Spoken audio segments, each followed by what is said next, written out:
What's the YouTube back at it again? We got arrested for trespassing on his own property. Let's get right into it. If you're new to the channel, make sure you drop a like, comment, subscribe.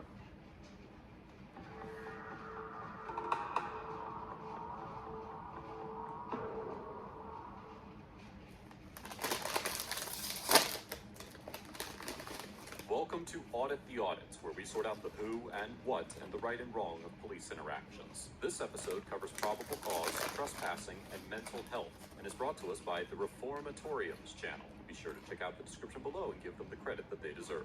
In the early morning hours of October 12, 2021, Hope County, Arkansas resident Corey Jones was doing some yard work on his property using a headlamp and a corded halogen light he had affixed to a tree. A neighbor who saw him working in the yard called the police to report him as a suspicious person, and Sergeant Damon McMillan and Deputy Hayden Saffold of the Hope County Sheriff's Office responded to the call. After discussing the situation with Mr. Jones's neighbor, Sergeant McMillan and Deputy Saffold entered Mr. Jones's property and approached him. Thank you, suspect. Come here. I'm not gonna go over there.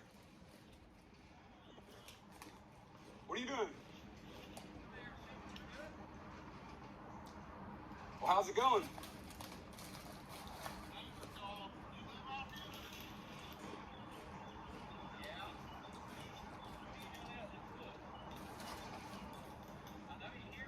Yeah, I hear you. I'm just hanging out, you know? Well, I'm not trespassing right here. Whose property is this? This is my property right here. It is? Yes, sir. Okay. You never hear scaring this old lady at 5 o'clock in the morning. Well, I just figured, you know, it'd be a good time to get started. Get started doing what? On my work. What work? I'm working right here. You are? Yeah. Uh-huh. Yeah, and you live here, right? Uh-huh. What's your address? Yeah. I understand. What's just... She's saying somebody's trespassing. You live out there? Yes, sir, I do.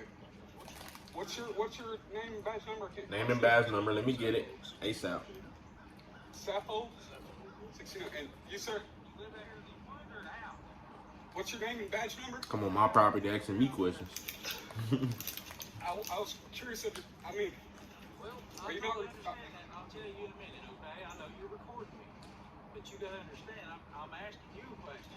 You live in these woods or do you live in a house? You guys approached me, I mean, you could tell me... Right now, I believe you're trespassing. Until you prove otherwise, you are committing a crime. Well, is this America? Are we innocent until proven guilty?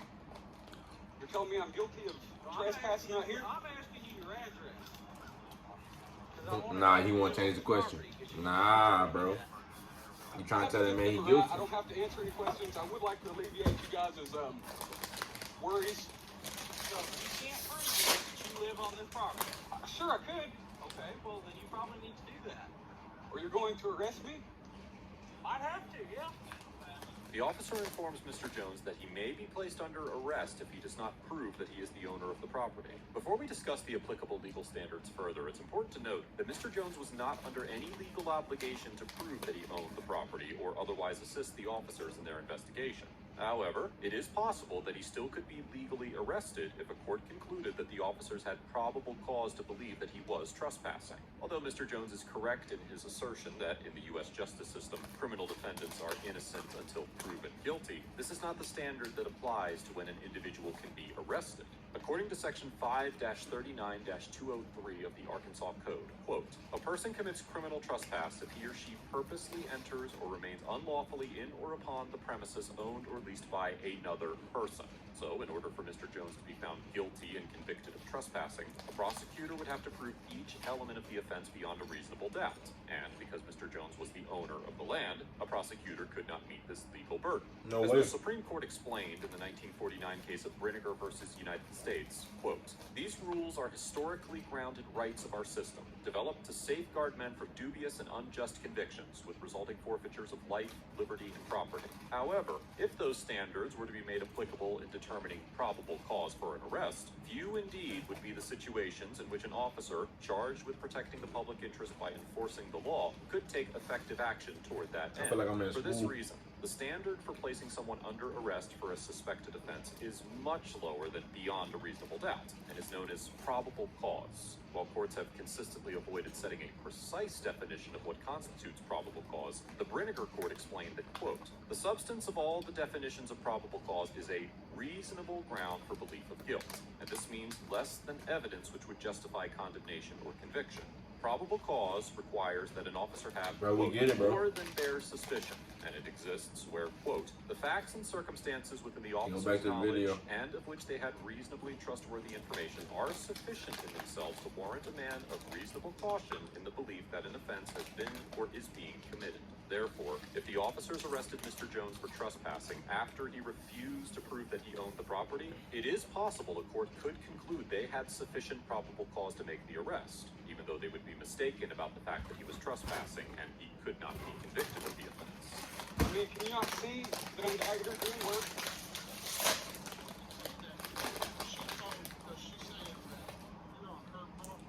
And I've been out here for 30 minutes yelling, and you didn't come out until now. Well, I've got to get my kids off to school. No, I didn't. I've been back and forth. I've carried some stuff up here to get ready to work. What are you doing? I am.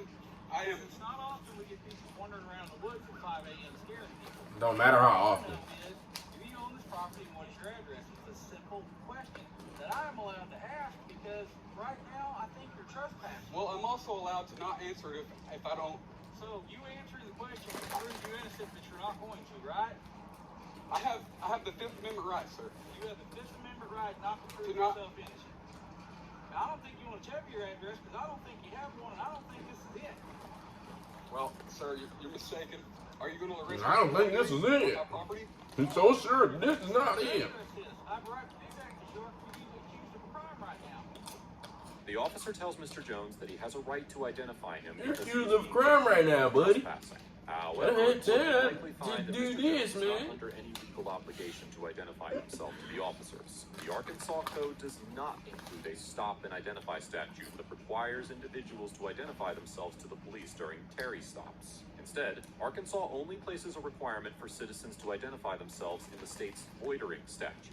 Section 5-71-213 of the Arkansas Code states that, quote, "A person commits the offense of loitering if he or she lingers, remains, or prowls in a public place or the premises of another person without apparent reason and under circumstances that warrant alarm or concern for the safety of persons or property in the vicinity, and, upon inquiry by a law enforcement officer, refuses to identify himself or herself and give a reasonably credible account of his or her presence and purpose." While it is understandable why the officers would think this statute would apply to Mr. Jones in this situation, as they do not believe his assertions that he owns the property, because Mr. Jones was not in a public place or the premises of another person, he could not be convicted of loitering. Further, it is unclear whether the officers even had sufficient evidence to support the reasonable suspicion of criminal activity needed to detain Mr. Jones. Although Mr. Jones's neighbor reported him as a suspicious person. Alright, man, that's the end of this video. If y'all enjoyed this video, make sure y'all like, comment, subscribe. If y'all new to the channel, man, y'all subscribe, man. Click the bell, man. Help your boy grow his channel. You feel me? We out.